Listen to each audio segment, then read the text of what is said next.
اللهم صل على خير البشر. اعملوا لايك واشتراك واضغطوا على الجرس ليأتيكم الجديد.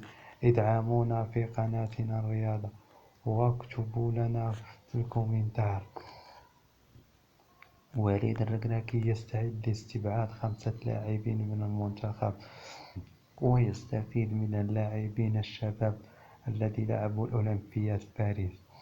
وليد الركراكي: أترى أداء مميز الذي قدمه لاعبي المنتخب المغربي الأولمبي خلال مشاركتهم في الدورة الألعاب الأولمبية في باريس تأثيرا كبيرا على تشكيلة المنتخب الوطني الأول لكرة القدم. وهذا امتيازات للناخب الوطني وليد الركراكي، فرص متتالية لتقييم قدرات اللاعبين الشباب عن قرب، اكتشاف مواهب جديدة وقدرات على تزييد صفوف الأسود، وبناء على ملاحظات التي توصل إليها الركراكي خلال بطولة أولمبية. فيما المتوقع أن يشهد المنتخب تغيرات جذرية في فترات مقبلة، واستعداد للمشاركة في بطولة كأس إفريقيا 2025 التي سيستضيفها المغرب. إمكانية استبعاد بعض اللاعبين المخضرمين، وإشارة المطلعة إلى أن بعض اللاعبين المخضرمين الذي كان يعتمد عليهم وليد الركراكي في السباق قد يواجهون خطر الاستبعاد من القائمة النهائية للمنتخب. من بين هذه الأسماء التي وردت فيها هو اسم اللاعب المخضرم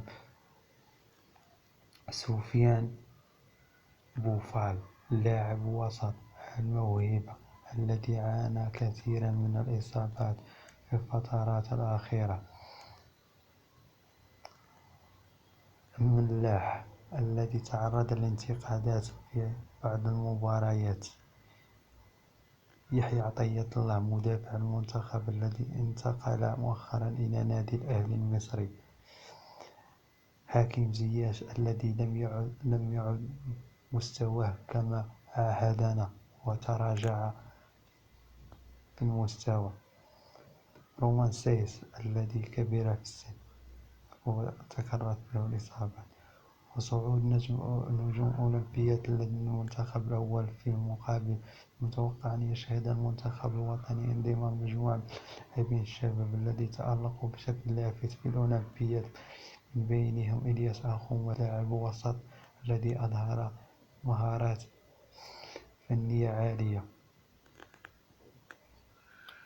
مهدي بوكمير، لاعب واعد قدم أثرا ثابتا.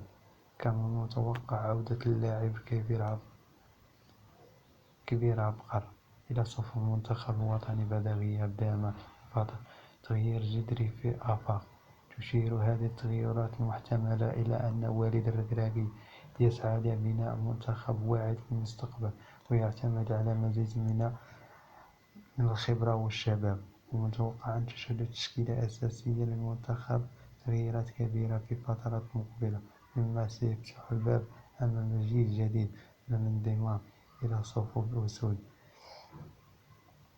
دورة أولمبياد. تألق مواهب المنتخب المغربي تحت 23 عام خلال مشاركته الأخيرة في أولمبياد باريس أسهم في تتويج تاريخي بالميدالية البرونزية. وهناك 5 أسماء مرشحة بقوة للتواجد في معسكر سبتمبر المقبل مع المنتخب الأول، وهو المدافع المحوري مهدي بوكمير، جناح إلياس أخوماس، أيضا ظهير أيسر زكريا وحيدي، واللاعب الوسط مدافع أسامة ترغيب وأمير رشدان.